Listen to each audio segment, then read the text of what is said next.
டேய் மச்சான் கூட அர்ஜென்ட்டா ஒரு 500 தேவைப்படுதுடா. இருந்து அனுப்பி விடுறா. நெக்ஸ்ட் மந்த் தர்றான். சரி என்னாச்சு? சரி இதை அனுப்பி விடுறேன். பங்காளி ஒரு 200 தேவைப்படுது இருந்து அடிக்கிறேன். அடுத்த மாசம் தரேன். சரி பங்காளி, வெயிட் பண்ண, இந்த போட்டு வரேன். மாப்பிள்ள ஒரு 1000 தேவைப்படுது இருந்து அடிப்புறியா? சரி மாமா, இந்த பாக்குறேன் கூகுள் பேல. மச்சான், ஒரு 1000 ரூபா தேவைப்படுதுடா, அவசரம்டா, ரொம்ப எமர்ஜென்சிடா, கொஞ்சம் அனுப்பிவிட்றா ப்ளீஸ்ரா. ப்ளீஸ் ஆடுறா மச்சான், இப்போதைக்கு என் கையில் இல்லைடா. அடுத்த மாதம் வேணா நான் தந்துடுறேன்டா. நீ சொல்லியே 2 மாசம் ஆயிடுச்சுடா. சாரா இப்போ என் வேலை இல்லைடா. மாமா ஒரு 500 ரூபா தேவைப்படும் மாமா, கொஞ்சம் அர்ஜென்ட் அனுப்பிவிடுறியா? நான் மாப்பிள்ள கான்டென்ட் கேட்குறேன். இந்த கையில காசுல நம்ம பழக்காலத்துலாம் அவ்வளோ நானா?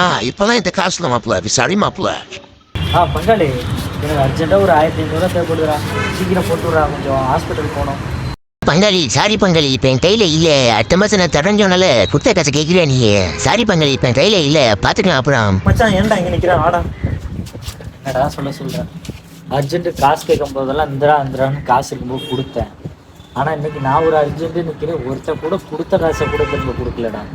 மனசுக்கு ரொம்ப கஷ்டமா இருக்கு, யாரை நம்புறதுன்னே தெரியல. இங்கே எல்லாமே காசுக்காக தான்டா பழகுறாங்க. அவன்கிட்ட காசு இல்லைன்னு வச்சுக்கோங்க, ஒருத்தனும் யாரும் மதிக்க விட மாட்டாங்க. அது மட்டும் உனக்கு நல்லாவே புரிஞ்சுக்க. உண்மைதான் மச்சான், இப்போதான் புரிஞ்சுக்கிட்டேன்.